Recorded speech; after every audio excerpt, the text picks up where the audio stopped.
Welcome to another episode of the Spiritual Investor Podcast. I am so excited to be here with you, as always. One of the things that we do here, and I would say probably the big overarching thing, is we are teaching you how to live in the gap. And when you live in the gap, then what you know how to do is diminish the gap. And that is, how do you pull the energy down from the universal field? And then actually, especially with regards to money, utilize the 3D tools. And as you get better and better at this, as you're moving more towards this, then life gets more effortless. Money comes to you. Money becomes, it's just an invite. It's just not even something that you really think about. And the more power you feel within yourself, the more money is magnetized to you. And by the way, this isn't just about money. This is all forms of abundance. And so we're going to talk about something really, I don't want to say important because that's relative. It might not be important to you. What I'll say is it is something that is very vertical.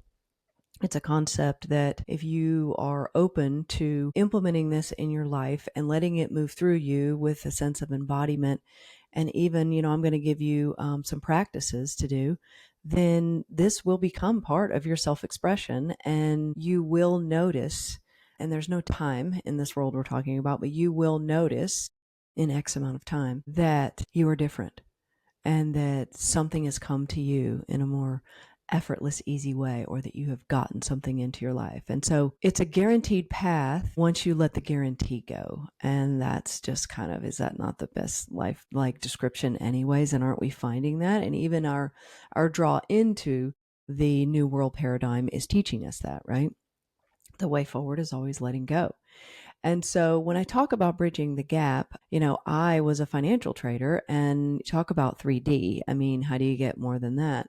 But it's really interesting because I'm sure you have this too, where you can look back on your life and you see all these little parallels that were happening, because we live in a parallel reality, and we're just pulling down different timelines. And so you can see that. And so I can see that, yes, I was a financial trader, and money has always flowed for me. Even as a child, I thought it was really odd that people argued about money or talked about money in a certain way. I'm like, I don't really get that. As a financial trader, I didn't trade stocks. It's very similar, but I traded electricity, oil and natural gas and electricity. What is that? That's energy. And I just think that that's so funny now, because what is the energetic currency now? Well, it's just this content that, I've been doing this for 7 years now, and it's continuing to, be more and more my job, just to open up to you and to this co-creative process, because that's what we're doing here. This is a co-creation. I wouldn't be here without you. And I want you to see it as that as well. I mean, I was just, on a podcast last night, and it was two hosts actually, and it was so dynamic and wonderful the way it opened up because of all of us there, and even the energy of the audience kind of even drawing the questions through, and sort of what I was envisioning the audience, why they were there. And so we have all these multi-layered facets that are going on, and it's, do we use them? And I think we do, to the degree that it, sets our life where it is now. But what I want to talk to you about today is that there is a way for you to move away from the hard line of, this works in my life, this is who I am, and actually let yourself become a new you. Now, sometimes we talk about the new version of you and the old version of you. And, we have to use language to a certain degree to even describe this stuff, even when it's not relative. And a lot of times what happens is these concepts outrun the language, and you're going to hear me talk about some new concepts. And it's really funny because, I love the messages that I get from you. And what I find is there's typically a theme, of course, because that's just it's a result of what I'm currently talking about or putting out. And the theme recently has been, I love it when you school us in a way. Like you say, okay, basically you might not want to hear this, but this is it. But in a way that carries a frequency that allows them to still see themselves within it. And another thing that I've been hearing is sometimes I trigger people with, and I can't even say I trigger people. I say they get triggered because that's within them, and that they come back. And I just want to say I want you to see how wonderful that is for you, that it says a lot about you that you are like, oh my gosh, that triggers me. However, I know I need to lean in. Or I've heard a lot, like people, they'll say, I don't understand what you're talking about at first, right? However, or this may be like something that you're like, this is just fluid through you, you know. I have a friend of mine, I was on her podcast as well, and I just interviewed her actually recently here on the Spiritual Investor podcast. And she and I are just on the same frequency. And everything she says, I'm just like, yes, yes, yes, yes, yes. And that could be you too. Like I could meet you and we could be on the same frequency. And everything you say, I'm just like, yes, like it's like a laser beam. So you have to, you're getting to choose how you're going to allow this information in. And it's kind of a function of what we're even talking about today, which is how do you calibrate yourself? In this specific case, we're going to relate it to money neutrality, but calibration is actually the replacement of doing. So if you have doing in the 3D world, you have calibration in the energy world. Calibration doesn't have a start and an end, and there is no linear time in the universal world. So calibration also, the moment you start to like put a goal into it, then you're no longer calibrating, because what you're doing is you've then switched into orchestrating. And so I see my life now, because I do a lot of practices, and a lot of these I share here, and then some I actually put in the Spiritual Investor group. But one of the ones I've been doing recently is this calibration practice. And what it's doing is it is revealing the new version of me as an experimentation of life, rather than being dead set on what that new version is. Because the moment I'm dead set on it, I've created it with my mind. And then it's really just a rendition of the old. And we're always either recreating the past or we're creating something new. Now, I have this concept. Again, I've talked about it here, and we go in depth in the group, which is called breaking the structure.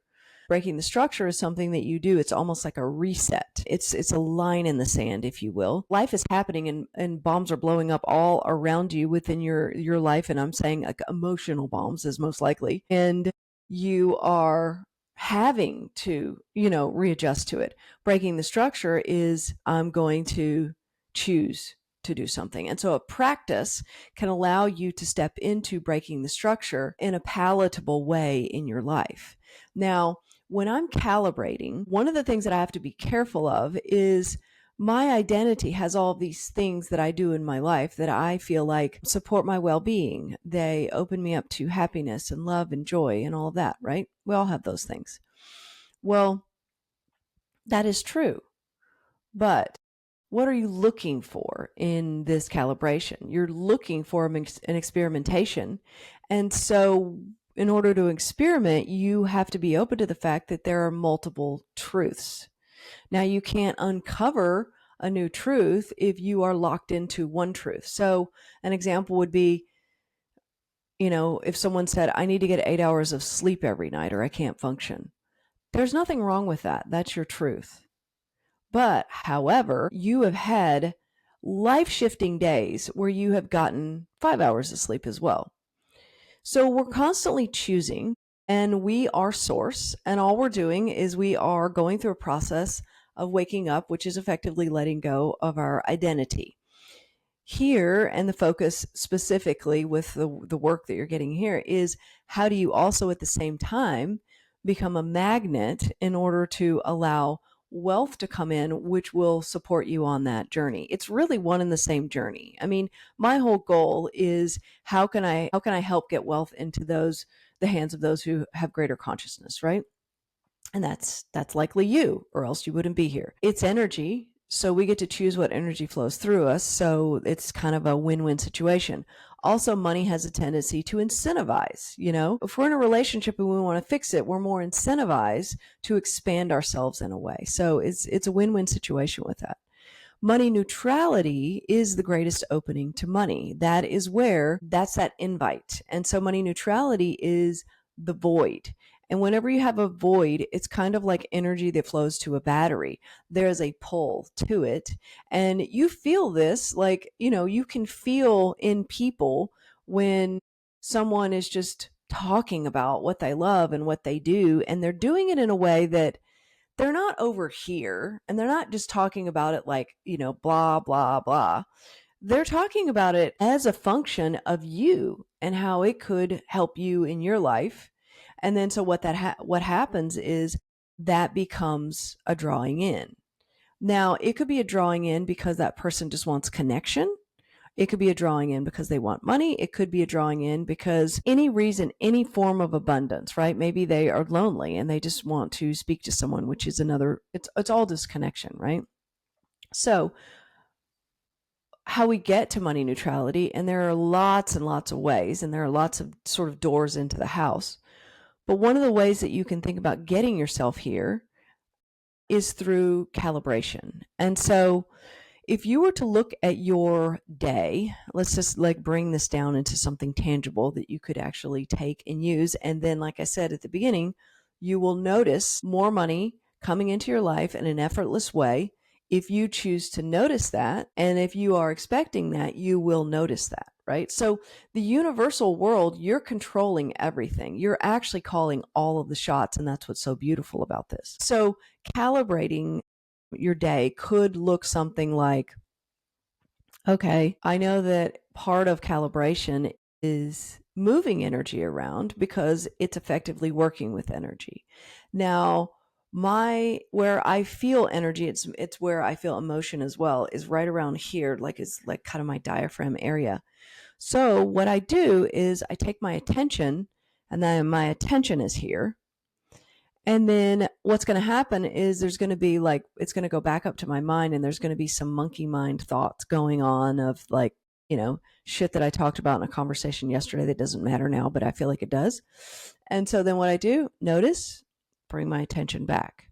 Now, where this gets a little unique, I will say, is that you're taking your awareness, and likely a similar, you've probably done this before if you've done any type of practices with awareness or breath work or anything, you already know what I'm talking about with your center. So we're building here on what you've done. Where this kind of becomes a little bit different is that you are calibrating yourself into the experimentation rather than calibrating yourself into a new version, because you don't want to have decided what that new version is.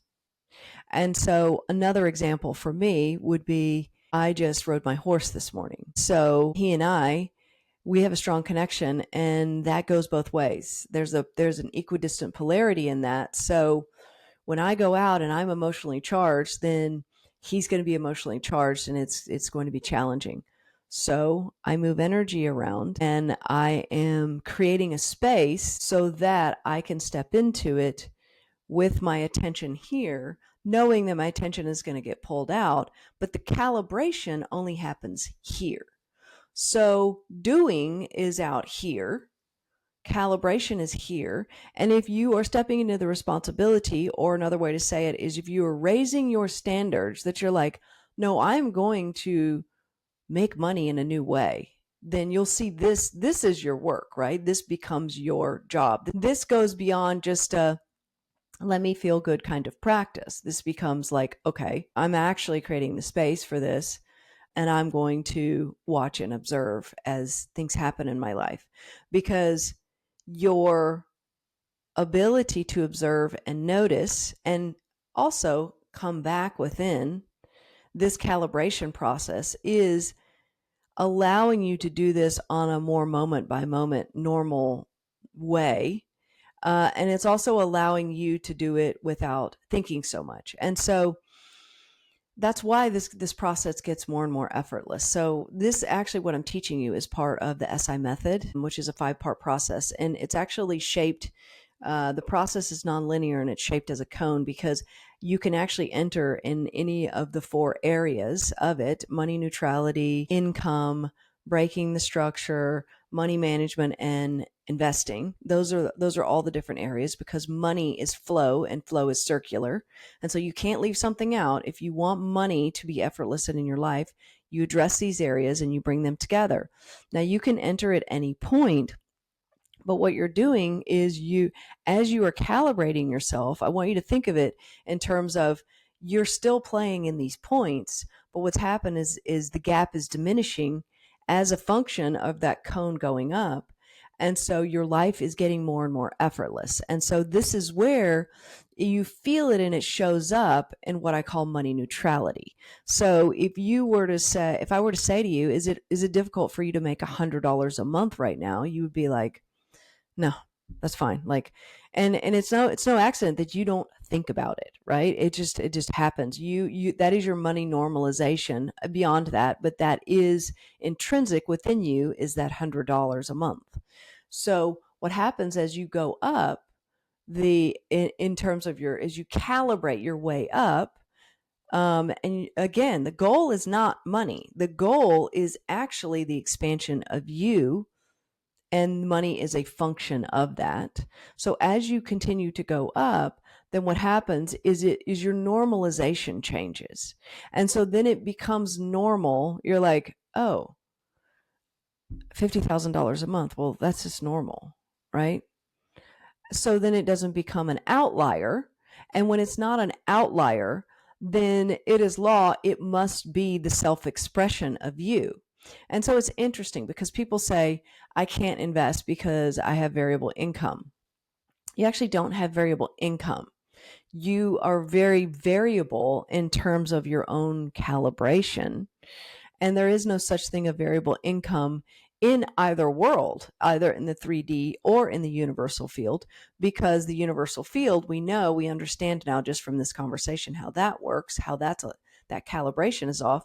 But in the 3D world, there's also no such thing as variable income, because you can use money management as a function to eliminate variable income, because in a roundabout way what your cost of living is going to be, even if you wanted to up the degree of that by 10, 20%.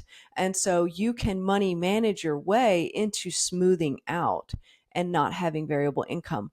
No wrong or right here. It's a choice. But what I want you to do, this is my dream for you, because I know where this will put you, is I would love for you to instead say my income is variable, and look at the circumstantial evidence, which you've created, by the way. I would rather you say, I'm going to calibrate my way into not having variable income because it's something that bothers me. Now, if it doesn't bother you, please don't take this on. Sweep this under the rug and choose something else. I'm all about you starting with you. And that's another reason that the SI method is nonlinear. I don't know. You might love money management, or you might have a, $3 million investing account. This is applicable for you to sort of come into the house in whatever way that you are, and it meets you where you are, because I can't tell you where you are. And that's another thing, is that I think that people are getting really thrown off and actually slowed down when it comes to calling more money into their lives, because they're still looking for the 5 top tips. They're still looking for what's the latest trick, and you might not even know that you're looking for it. But if you're sitting there on the sidelines and saying, how do I do this? I want you to know that you're in the 3D, because you are put here. You are born to calibrate and find answers through experimentation. Myself, the way I live my life, I don't want 5 answers. In fact, I will not even allow it to sort of come into my being. I want the first answer, and then I'm going to experiment. I'm going to get the next answer and the next answer and the next answer, because I play in the universal field. You do too, with certain areas of your life, and you're really good at it. I happen to be good at it with money, but I do trip up in the area of relationships. I'm a little bit more locked in there. We all have our area, and that is our big mirror reflection back. You are here because money is a big reflection back. It's not because you don't know how to make money. It's not because you don't know how to expand money. You're all very, very good with money. you have told yourself and taken on the identity that maybe you're not. But if I scrambled the circumstances and I forced an experimentation, so let's say you say, I'm not good with money, money comes in and then money just goes right out the door. Well, okay, if everything suddenly changed and I said to you, here's $50,000. You have to use that money in order to get all of these people out here to safety. You are no longer the identity who is not good with money. The scrambling of the circumstances invites you to step in. It invites that version of you that's already there, that, by the way, you didn't have to spend all this time creating. You didn't have to do a bunch of yoga to be this person. It's already there. You're like, hell yes, this is what we're doing. We're doing it here, here, here, here, right? I'm hopefully connecting you with that part of you who believed, 20 minutes ago that they didn't have access to something that they do now, because that's actually the distance. That's the gap, is you're either not believing it or you're not giving yourself permission to do it. You're somehow thinking that you don't have access to it. The reality is nothing says what will happen, meaning nothing in your world can tell you what's going to happen. No circumstance that you have created, which is then empty and outside of you, even though you give it meaning, it's actually empty without that meaning that you give it. That concept says nothing about what you can get in the future as a relation or not relation to that concept. So nothing says what will happen. You say what will happen, and you say whether you're going to create a dependency on that circumstance now to the next thing. Example would be, you haven't made $100,000 in a month. Therefore, you can't make $100,000 in a month. Why is that relative when over and over and over again, we can choose and see the truth that many people have suddenly made $100,000 a month? So do you see how this calibration, and when you're here, then you have the power to choose your attention.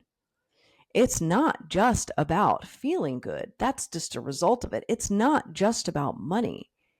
It's literally about you changing every single thing around you, all of your world. Because there's another meaning to this, nothing says what will happen. And that is nothing, which is space, which is a quasi form of money neutrality, nothingness. Nothing says what will happen, because in nothingness, which is space, a new answer from the universal field will come in. So in this case, the second version of the sentence is really the only one that is true, but it's not true because you've seen evidence of it. It's true because it is new. And if it is new, then it is not created as a conditioned, repeated, self-expressed version of you. And so when you are calibrating, there is no doing it right or doing it wrong. There is no end game or beginning. So there's no linear time within the concept of calibration. Anytime you go back into time, you have automatically taken yourself back to the 3D world. Within calibration it's capturing, it's discovering, it's feeling, but it's not feeling in terms of I feel good, therefore I'm happy. It's feeling as a function of noticing a feeling in order to calibrate. So now I'll go back to the day example. So when I'm calibrating, and by the way, I'll do this for periods of time, I say a day, but I don't actually operate for the most part on time. So a day could be, it'd start mid one day, it could end 2 days later or whatever. It just feels like a day to me, as long as it includes a morning. One of the things that I do in this is that I notice I have this thing about I say my energy goes down in the afternoons. Well, does it go down, or does it go down because I say it's going to go down? I know if someone called or dropped by at my house that I was super excited to see, I wouldn't be tired anymore. So is that really true? No. I'm making it true. I'm giving it the meaning of truth. So what I choose to do is do everything in a different way. Because if I'm not recording a podcast in a time where I don't normally record a podcast, I'm not actually experimenting. I'm just repeating. And I will say that a lot of people, they're kind of in a place where they're so exhausted that repeating is really what they can do. And so I'm also not asking you to go out and suddenly just like be like, blah, okay, I have this whole new airy fairy world where I'm, swimming in waterfalls all day. I'm not saying that.